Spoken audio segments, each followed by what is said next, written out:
はい、セガ頑張ってますか？皆さん、セガ講座へようこそ。ご存知の通り、セガは1980年代から20年間にわたり数々のテレビゲーム機を発売してきました。本日はその中から1990年代のゲームギア、そしてドリームキャストまで疾風怒涛、こういう時代のお話をしていきたいと思います。改めまして今日講師を務めるのはセガのそこそこ偉い人、セガズンバ隊のパフォーマー宮崎でございます。よろしくお願いします。さて、10年というと短いようにも思えますが、セガの主要なゲーム機に限っても1988年メガドライブ、時代が求めた16ビット、1994年セガサターン脳天直撃、1998年逆襲へドリームキャスト、こういったハード以外にも携帯のゲームギア、メガ CD やスーパー 32X、ワンダーメガやテラドライブ、加えてキッズ向けのピコなどもありました。では早速ですが問題演習に入ります。はい、つながりが分かると面白くなってきます。若干引っ掛け問題になってしまいましたが、答えを先に言うと、この3機種発売日は同じです。セガの家庭用ハードは1983年に発売された SC3000 から始まると言われていますが、実は SG1000 も発売日は同じです。この2機種、いわゆる兄弟機という扱いになります。 SC3000 の方はゲームパソコンという言い方をしてました。モニターやキーボードがついて、実際にベーシックでプログラムも組めるマシンです。そこからキーボードやモニターや記録媒体やそういったものを外して小型化で低価格化して作ったのが SG1000 で、これはどちらかというとゲーム機という位置づけです。でこの2つは同時に発売された。先ほどの問題、同日も同日ですというのの解説になりますが、ファミリーコンピューターも実は同じです。1983年7月15日。非常にゲームの歴史において重要な日付となります。ここテストに出るかもしれませんよ。 SG1000 の改良型 SG1002、 これが1984年、続いてセガマーク3 1985年、毎年ハードを出しています。じゃあ1986年でしょう。1987年マスターシステム、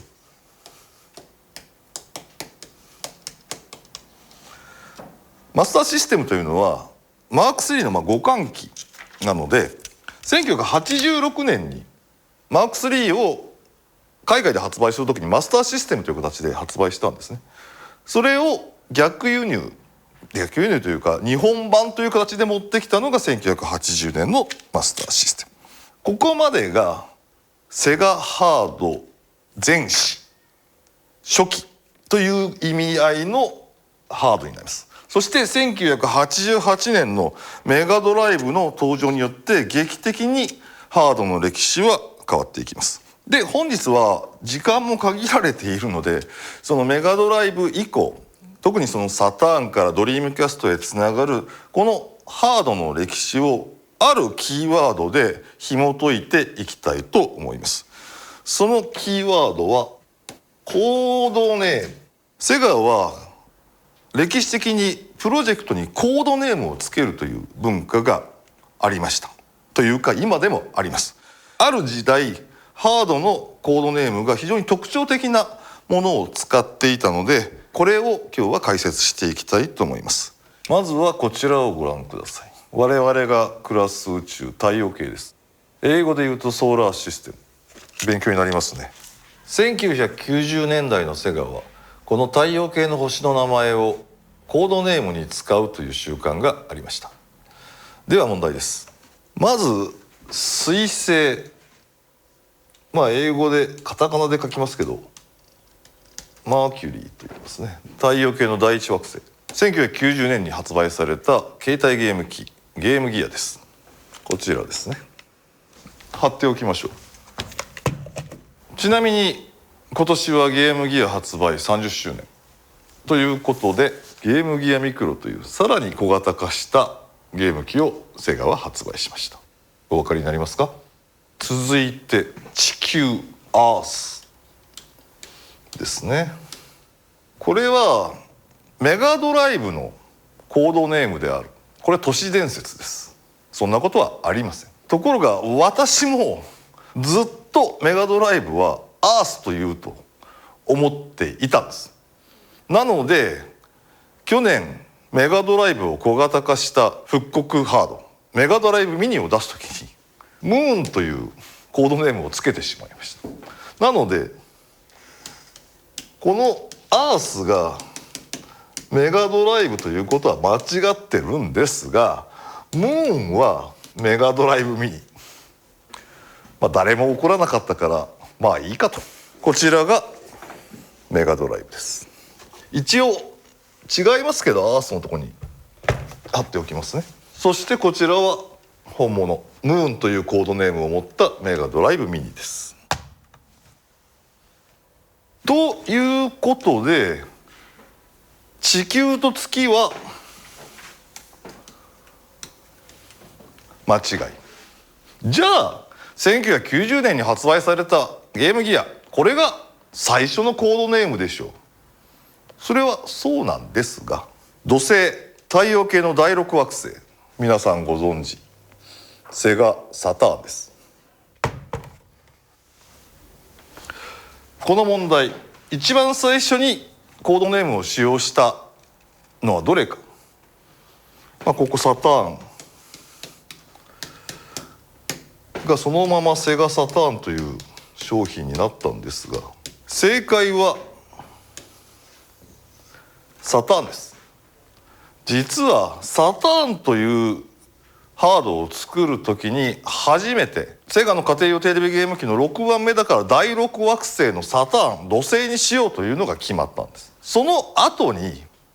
太陽系の惑星がいっぱいあるので、じゃあ過去に出したハードも少し遡って将来いろんな資料を整理する時に役に立つからというのでゲームギアにマーキュリーというコードネームを後からつけた。これが真実です。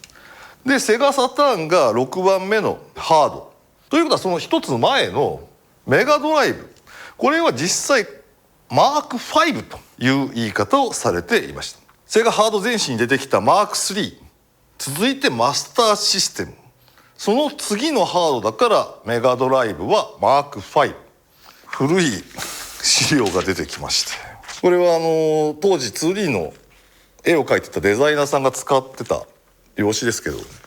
こにマーク5という字があります。なのでメガドライブを開発中はアースとかは言わずにマーク5と言っていた。これが真実。よってこの問題の正解は土星サターン、これが正解になります。ではまとめておきましょう。水星がゲームギア、地球がメガドライブではない、月はメガドライブミニ、土星はセガサターン。セガサターンというのは当時も画期的なモンスターマシンでした。ではこのセガサターンについての問題です。簡単な問題です。ビクターだから V サターンでは、日立だから日立、ここを取ってはいサターン、こちらです。はいサターン。難しいことは聞かないんですよ。ただですね、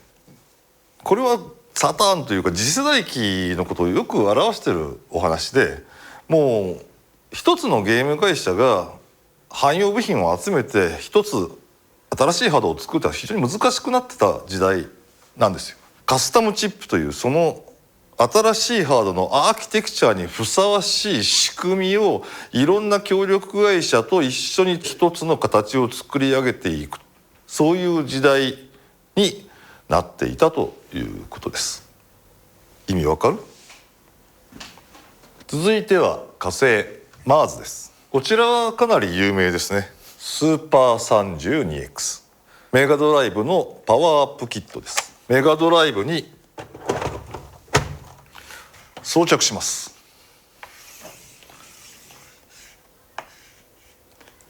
次世代機戦争が始まる直前に世界でものすごい数の普及をしていたメガドライブ、これをどう活用するかというところに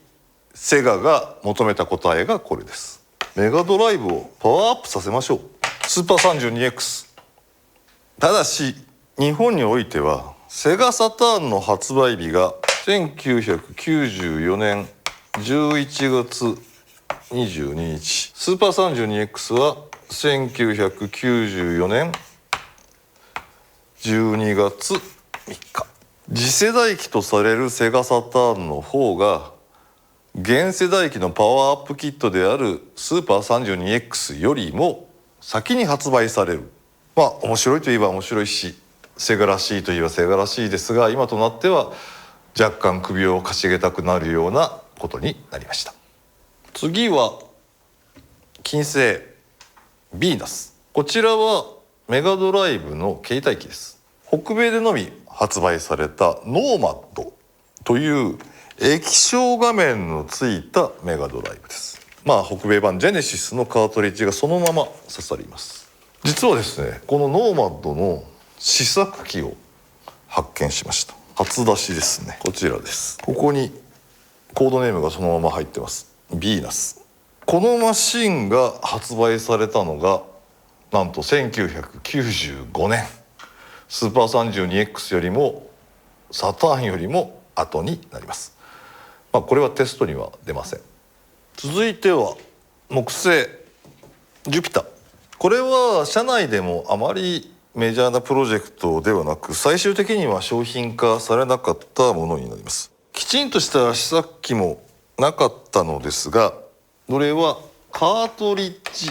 を使った新ゲーム機です。もし発売されていたら、もしかしたらドリームキャストはなかったかもしれません。今となっては信じられない話ですが、当時は CD-ROM 自体がまだ市場に登場して日が浅く、 CD-ROM を読み込むドライブ、こういった部品が非常に高価でした。なのでもっと安価なカートリッジを使ったカートリッジを読み込むという機能の方がハードの値段が抑えられるということで、真剣にその計画はあったようです。ところが CD-ROM、ディスク、これがものすごく世の中で需要が伸びて、なおかつこういったものを使うと大きなデータを記録できる、つまり 3D のポリゴンのデータを記録できる、動画を記録できる、音楽を記録できる、そういう時代があっという間にやってきたんです。なのでジュピター、カートリッジベースの新しいマシン、これはついに日の目を見ることはありませんでした。構いませんよ。こうやって未来は開かれていくんです。これで太陽系の内側の惑星はお話ししましたので、いよいよ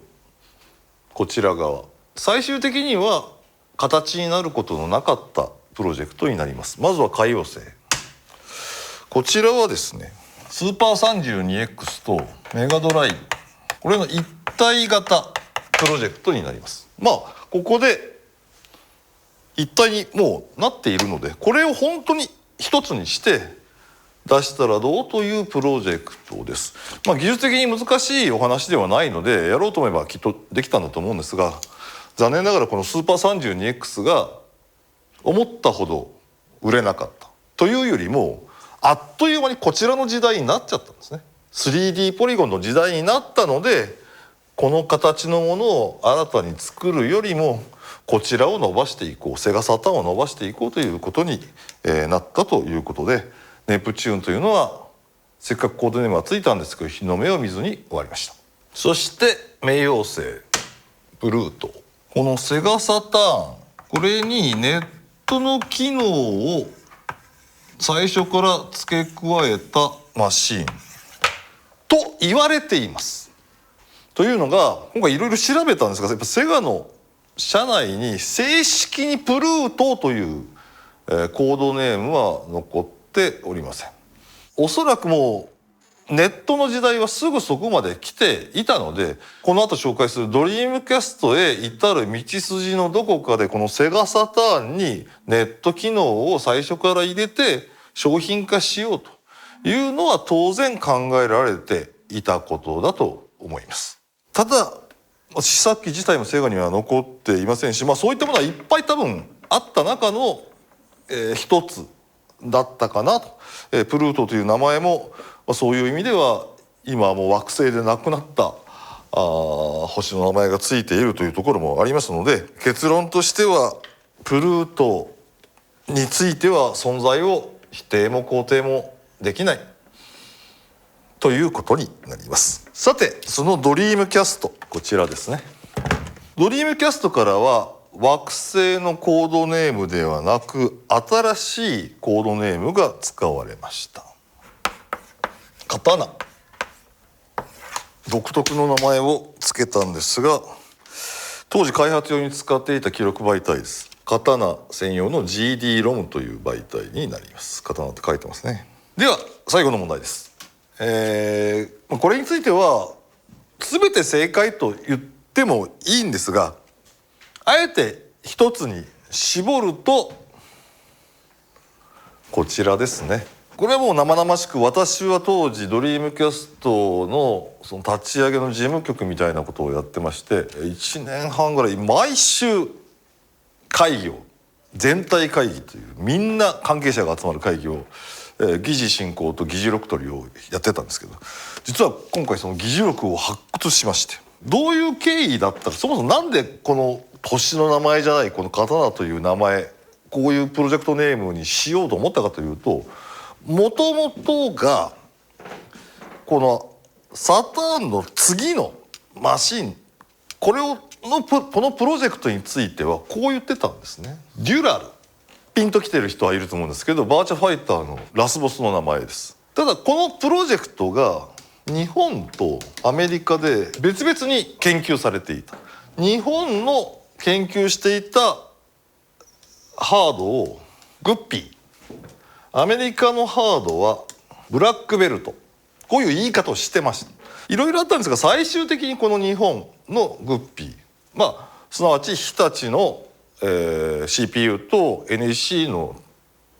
ビデオプロセッサーというのに選ばれて、ただデュラルから始まってグッピーがあってブラックベルト、もうややこしい。なので心機一転、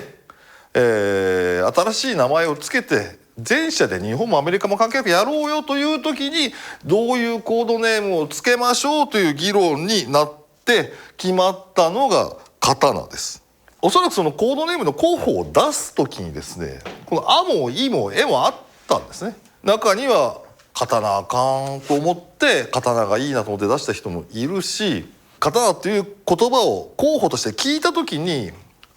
このブラックベルトを一刀両断したから刀だと思った人もいます。でそもそも刀という名前がつくだいぶ前にライブラリーが忍者という名前でしたんで、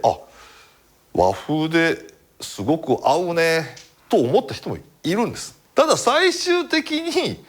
なぜ刀にしたのかというお話ですが、こういうことです。サターンというコードネームのマシンがセガサターンという名前で発売された。ここから始まります。なぜセガサターンになったか。サターンというコードネームを長い期間ソフトの開発もハードも営業もマーケもみんな使うんですよ。何が起きますか。サターンっていいんじゃない、もうサターンしかないでしょ、こういう話になっちゃうんです。コードネームというのは本来ハードの商品名なんていうのはマーケティング的に何がユーザーに受けるんだ、何がこのハードのメッセージとして出したいんだ、ロゴはどうしたいんだ、いろんなこと考えて決めるべきことでしょ。コードネームがいいからもうそのまま売っちゃおう、これはおかしいだろというので、いくつもある候補の中からさすがにこれは商品名にはしないよなというのをあえて選んだのが刀なんです。ところが人間というのは恐ろしい。1998年にドリームキャストは発売されるんですが、98年の正月ぐらいですかね、刀って結構いい感じじゃないと言い出すんですよ。もちろんそれは結局そうならなかったんですけど、危ないです。だからもし今後プロジェクトネームをつける人はもう本当にこれ気をつけた方がいいですよという教訓を一応差し込んでおきます。さて時間もそろそろなくなってきました。皆さんが思っている問題分かりますよ。ウラヌス天王星はどうなったということ。サターンつけた後になんでネプチューンに行っちゃったのかというところですよね。しかし残念ながらウラヌスは存在しないというのが事実のようです。散々調査をしましたが出てきません。私の知らないところでプルートもそうなんですけど、形にならないプロジェクトとしてやってた可能性はありますが、もちろん記録にも残っておりませんし存在の気配もないので、これはなかったかなと。前のセガの社長の佐藤秀樹さんにも話聞いたんですが、やっぱないというのが真実っぽいですね。じゃあなんでこれ使わなかったんだろうということなんですが、天王星だけこう縦に回ってるとかね、ウラヌスという名前がウラヌで弦が悪い、いろいろあるんですけど、佐藤さんはちなみにその頃天王星って発見されてたんだっけと言ってまして、そんなわけないんですけど、公表できないほどすごいハードだった可能性もありますが、今日のところはわからないと、なかったというのを一郎のセガの公式結論にしておきます。もちろんこういう学問というのはですね、新しい事実が次々と発見されることもございます。もし皆さんの中で信憑性の高い情報をお持ちの方はぜひご一報ください。はい、ここまで長々とご視聴いただいて皆さんありがとうございました。セガのゲームは星のようなものです。その美しさに触れれば触れるほど皆さんはもっとセガが好きになる、得意になる。実のところそのゲームをプレイしたかどうかなんてセガ愛の本質ではない。興味を持つこと、そうすれば誰にだって門は開いているんです。それがセガだよ。